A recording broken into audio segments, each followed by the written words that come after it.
कभी सोचा है 57 कंट्रीज़ हैं उनकी, इस्लामिक कंट्रीज़ हैं, वहाँ नॉन मुस्लिम्स इतनी समस्याओं में इतनी दबे दबे से क्यों रहते हैं? या उन्हें अलाउड ही नहीं है? अगर हैं तो अपने रिलीजन को खुले प्रैक्टिस नहीं कर सकते, मंदिर नहीं है उनके लिए। इतना सब होने के बाद भी अभी भी बोला जाता है टेररिज्म हैज़ नो रिलीजन। कब तक झूठ बोलेंगे अपने आप से हम? कब तक? क्यों नहीं उस जड़ों पे बात की जाती कि ये सब किस विचारधारा से आता है, किस किताब से आता है, उस किताब का सल्यूशन क्या है? जैसा चाइना कर रहा है, क्या वो सल्यूशन है? क्या हमें भी वही चीज़ करनी चाहिए बिना किसी डर के कि अमेरिका क्या कहेगा, रूस क्या कहेगा, या बाहरी लोग क्या कहेंगे? हमें सबको प्रमाण देते रहना है, या अपने लोगों को बचाना है? या हिंदू गाजर मूली की तरह कटने के लिए ही बने हैं? मुर्शिदाबाद हिंसा हो या अभी जो जो अटैक हुआ है, हम इस पे बात कर रहे हैं। अभी तो ओवैसी भाइयों को बड़ी सुकून और शांति मिल गई होगी ना, तुम लोगों को, अंसार रज़ा हों या और लोग हों जो हमारे धर्म का मजाक उड़ाते रहते हैं। बहुत सुकून, दिल को ठंडक पहुँचेगी इनसे जब कहो ना कि इस चीज़ को कंडेम करो, तो इनको देखना थोड़ा ये कंडेम कैसे करते हैं, ठंडेपन में एकदम, जैसे ज़बरदस्ती किसी ने कनपट्टी पे गोली चढ़ाई हो। और जब अपने कौम की बात आती है तब देखो, तब बुर्के पहन पहन के इनकी महिलाएं निकलती हैं, पत्थर जमा कर लेती हैं ये पहले से रामनवमी पे। इतना इनकी प्लानिंग होती है। और अभी बोलना है तो हम इसकी घोर निंदा करते हैं, ये ऐसा नहीं होना चाहिए, ऐसा किसी के साथ भी नहीं होना चाहिए। वहाँ के लोकल्स का सपोर्ट है, वही उसी कौम के लोग हैं, अपने कौम के सगे हैं, ये किसी देश के सगे नहीं हैं, कभी नहीं होंगे।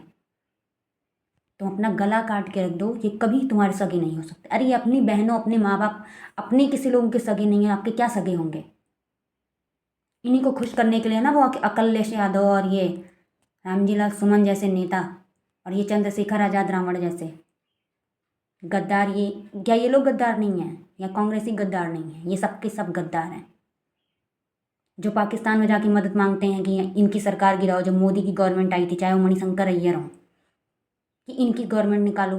पहले पाकिस्तान की औकात है वो आके गवर्नमेंट गिराएगा यहाँ की?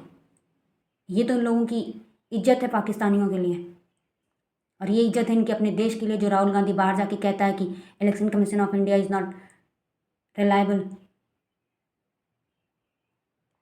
ऐसे देश में रहते हैं। सच में ये देश वो रहा ही नहीं जहाँ सच को सच, झूठ को झूठ, काला को काला और सफ़ेद को सफ़ेद कहने की किसी की भी हिम्मत बची हो।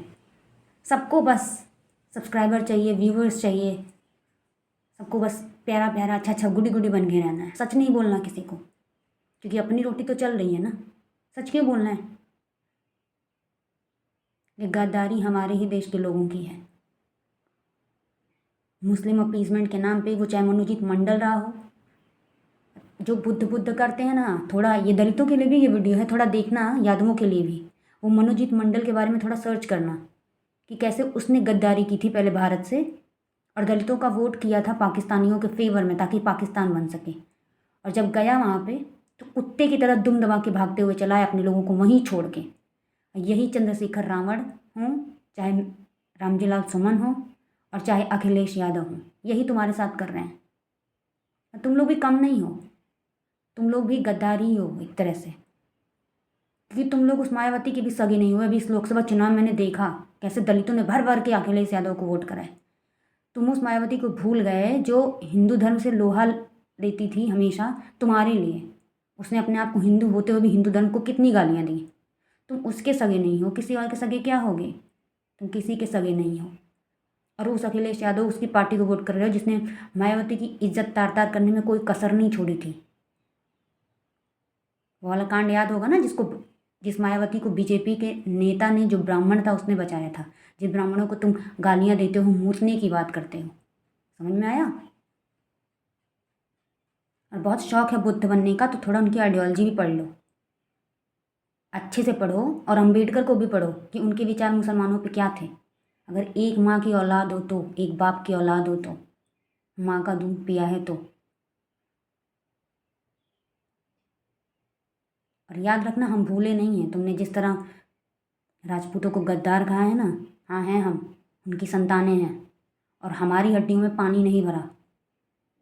जिस दिन मौका मिलेगा ना रामजी लाल सुमन, तुझे उसी भाषा में आके वहीं जवाब दूंगी, ईश्वर ने चाहा तो। और अब बोलना, राजपूत बनने का शौक है ना? राजपूतों को इतनी इज्जत क्यों मिलती? क्योंकि उन्होंने अपने सर कटाए हैं, नहीं तो तुम सबकी सर पे जालीदार टोपी होती। मैं मानती हूँ आजकल के लोग इतने नहीं हैं, आज के राजपूत भी वो राजपूत नहीं हैं, ये भी अपना उल्लू सीधा करने में लगे रहते हैं, लेकिन उस व्यक्ति को तो गाली नहीं दो कम से कम, जिसने तुम्हारे लिए सबके लिए लड़ा है, जिसके कारण तुम आज हिंदू हो, जिसके कारण आज तुम बुद्ध बुद्ध कर पा रहे हो। अपनी जड़ों पे जो मट्ठा डाल रहे हो ना, इसकी इसकी जो रिपरकशंस होंगे वो तुम्हारी पीढ़ियाँ भुगतेंगी, पीढ़ियाँ, और तुम्हें गालियाँ देंगी। जैसे आज पाकिस्तानी हिंदू तुम्हारे उस नेता को भी गालियाँ देते होंगे, अगर उनसे पूछोगे तो उन्हें पता होगा, तो ऐसे ही गालियाँ तुम्हें भी पड़ेंगी।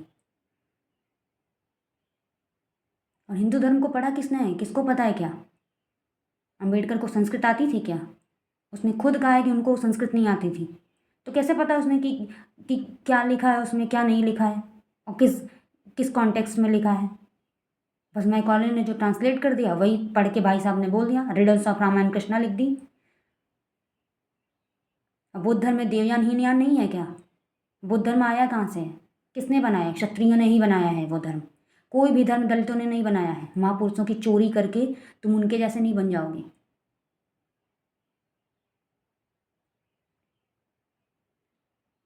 आज हमारे जो लोग मरे हैं ना, ये तुम्हारा धीमा जहर ही है, एक दिन तुम्हें भी खा जाएगा, इस देश को भी खा जाएगा, दीमक की तरह। जो बड़ी मुश्किल से हमारे लोगों ने अपनी सर दे देकर इस धरती को बचाया है ना, तुम लोग उसे भी नहीं बचा पाओगे। और अगर लड़ने भेज दिया जाए ना तुम जैसे लोगों को, रामजी लाल सुमन, अखिलेश यादव, तो सबसे पहले तुम भाग जाओगे वहाँ से पीठ दिखा के। औकात नहीं है तुम्हारी लड़ने की, बात करते हो।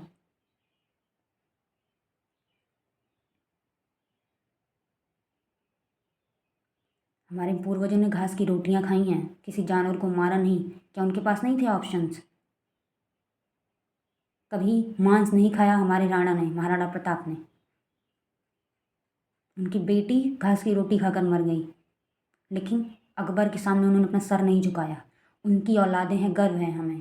पप्पा रावल की औलादें हैं, जिन्होंने अफगानियों को सलवार सलवार कमीज़ पहनने पर मजबूर कर दिया।